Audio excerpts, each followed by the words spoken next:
బలపరుస్తుంది. அவர்களை கர்த்தர் திரளாய் பெருக பண்ணுகிறார். దేవుడు వాళ్ళని ఎక్కువగా మన ప్రబలింపజేస్తాడు. ஆண்டவர் அவர்களை மேன்மடைய பண்ணுகிறார். దేవుడు వాళ్ళని మేలుగా చేస్తాడు. நீங்க தேவனால ரட்சிக்கப்பட்டு இருந்தாலே போதுங்க. దేవుని చేత రక్షింపబడితేనే చాలు. உங்களுடைய பேரை கர்த்தர் பெருமைப்படுத்துவார். మీ యొక్క పేరును గొప్పగా బాగా చేస్తాడు. உங்களுடைய காரியங்களை கர்த்தர் விருத்தியடைய சித்தம் మీ வைப்பார். యొక్క కార్యములు బాగా విస్తరింపజేస్తాడు. இன்னைக்கு நம்ம ரட்சிக்கப்பட்டு இருக்கிறோம். మనము రక్షణ పొంది ஆனா ஊழியங்கள் பெருக முடியல. ఆయన సేవలో మనం బలపరచుకుంటే குடும்பத்துல செல்வாக்குகள் பெருக முடியல. ఆ కుటుంబంలో మన ఐశ్వర్యంగా ரட்சிப்பை கெடுக்கிற பிசாசுடைய வல்லமைகள், రక్షణను చెడుపుతున్న ప్రభావములో சபையை கெடுக்கிற சத்துருடைய திட்டங்கள், సంఘములో చెడుపుతున్న అపవిత్రత இன்னைக்கு ஆண்டவர் உடைக்கிற வல்லமை உங்க கையில கொடுக்க போகிறார். వాటన్ని పగలగొట్టని మీ చేతికి అందజేస్తా. ஆண்டவர் உங்க கையில கொடுக்க போகிறார். ప్రభువు మీ చేతికి ఇవ్వబోతున్నారు. எல்லாம் ஆமென் சொல்லுங்க பார்க்கலாம்.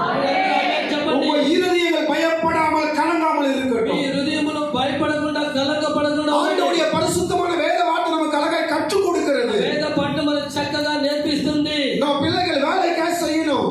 ఈ పని మన పిల్లలకు చేయాలి. நல்ல ஒரு வேலை கிடைக்கணும். మంచి ఉద్యోగం దొరకాలి. ஆனா நம்ம ஆசைப்பட்டு கொண்டிருக்கிறோம். ఆయన ఆశపడుచున్నాం. நீங்க ஆசைப்படுற இந்த காரியத்தை விட மேல கர்த்தர் ஒரு காரியத்தை మీరు பேசுகிறார். ఆశపడుతున్న దానిలో గొప్ప కార్యం ప్రభు நம்ம మాట్లాడుతున్నాం. வேதத்தை நாம் திருப்பிக் கொள்ளலாமா? వేద పట్టణం తీసుకున్నాం. ஆண்டவருடைய வார்த்தையை நான் அழகாய் சொல்லணும்னு ஆசைப்படுகிறேன். దేవుని ఒక మాట చక్కగా అందంగా చెప్పుటకు ఆశపడుతున్నాను. வேதத்தை கொண்டு வந்திருக்கிற வேதத்தை மட்டும் பாருங்க. దయచేసి వేద పట్టణం తీసుకుని వేద పట్టణం తెరవండి. ஆதியாகமம் 49வது அதிகாரத்துல, ఆది కాండము 49 49வது அதிகாரத்துல 49వ అధ్యాయములో வசனங்கள் 24, 25 தெளிவாய் பேசுகிறது. 24, 25 మరి చక్కగా మాట్లాడుతుంది. ஆண்டவர் தன்னுடைய பிள்ளைகளுக்கு ஒரு வாக்குறுதியை ஆண்டவர் கொடுக்கிறார். దేవుడు తన బిడ్డల కొరకు వాగ్దానం ఇచ్చి ఉన్నాడు. தேவன் ஒரு உடன்படிக்கையை ஏற்படுத்துகிறார். దేవుడు ఒక నిబంధన పెంచి ఉన్నాడు. தேவன் அநேக காரியங்களை வித்தியாசப்படுத்துகிறார். అనేక కార్యములు వ్యత్యాసంగా పెడుతున్నాడు. நம்ம ஆசீர்வதிக்கப்பட்டு இருக்கிறோம். మనం ఆశీర్వాదం పొంది ఉన్నాం. ஆனா அந்த ஆசீர்வாதம் எப்படிப்பட்ட ஒரு ஆசீர்வாதம்?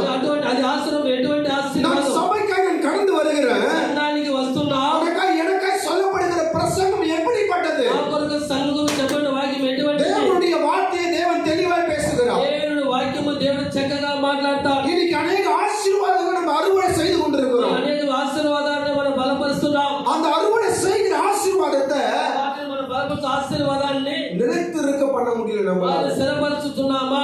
பெற்றுக்கொண்ட ஆசீர்வாதத்தை அதை நிலைத்திருக்க பண்ண ఆ முடியல. పొందుకున్న ఆశీర్వాదం దృఢంగా స్థిరపరుచుకొని ఉన్నామా? நீங்க ஆசீர்வாதத்தை பெற்றுக்கொண்டு இருந்தீங்கன்னா మీరు ఆశీర్వాదాలను పొందుకొని ఉంటే அந்த ஆசீர்வாதத்தை நீங்க நிலைச்சிருக்க பண்ணணும்னா ఆ ఆశీర్వాదాన్ని స్థిరపరచాలంటే தேவன் ஒரு காரியத்தை சொல்லுகிறார். దేవుడు ఒక కార్యము చెప్పుచున్నాడు. வானத்தின் ஆசீர்வாதங்களை நீங்கள் பெற்றுக்கொள்ளணும். ఆకాశముకు ఆశీర్వాదాలను పొందుకోవాలి. வானத்திலிருந்து உண்டாகிற ஆசீர்வாதங்களை நீங்கள் பெற்றுக்கொள்ள வேண்டும். ఆకాశమును బయలుపడిన ఆశీర్వాదాలను పొందుకోవాలి. எத்தனை விசுவாசிகள் வானத்தில் வருகிற ஆசீர்வாதங்களை பெற்றுக்கொண்டிருக்கிறார்? ఎంతమంది విశ్వాసులు ఆకాశం వచ్చిన ఆశీర్వాదాలను పొందుకుంటున్నారు? வானத்தின் ஆசீர்வாதம் என்றால் ఆకాశం ఒక ఆశీర్వాదం అనగా ராஜ்யத்திலிருந்து நமக்கு திறக்கப்படுகிற ஆசீர்வாதங்கள், ఆశీర్వాద రాజ్యంలో మనం పొందవచ్చున ఆశీర్వాదం, ஆவிக்குரிய ஆசீர்வாதங்கள். ఆత్మ కలిగిన ఆశీర్వాదం. ஆண்டவர் தேவன் தெளிவாய் பேசுகிறார். ప్రభువైన యేసుక్రీస్తు చక్కగా మాట్లాడుచున్నాడు. வசனம் 25 தெளிவாய் சொல்லுகிறது. 25 చక్కగా చెప్పబడుతుంది. வானத்திலிருந்து உண்டாகுகிற ஆசீர்வாதங்கள் பெற்றுக்கொள்ளும்படியாக ఆకాశము నుండి ఇచ్చుచున్న ఆశీర్వాదం పొందుకొనుటకు எத்தனை கிறிஸ்துவ குடும்பங்கள் வானத்தில் வருகிற பரிசுத்த ஆவியின் ஆசீர்வாதங்கள் பெற்றிருக்கிறார்கள்? ఎంతమంది ఆకాశం వచ్చిన ఆశీర్వాదం పొందుకొనుచున్నారు?